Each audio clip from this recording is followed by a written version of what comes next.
Xocalı rayonunda ağır yol qəzası baş verib. Rayonun Daşkənd kəndi ərazisində Müdafiə Nazirliyinin ən saylı hərbi hissəsinin hərbi qulluqçusu 1999-cu il təvəllüdlü Maxı Əhmədov Cavid Hidayət oğlunun idarə etdiyi xidməti avtomobil aşıb.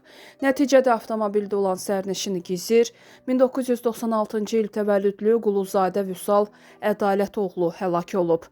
Sürücü isə müxtəlif bədən xəsarətləri alaraq xəstəxanaya yerləşdirilib.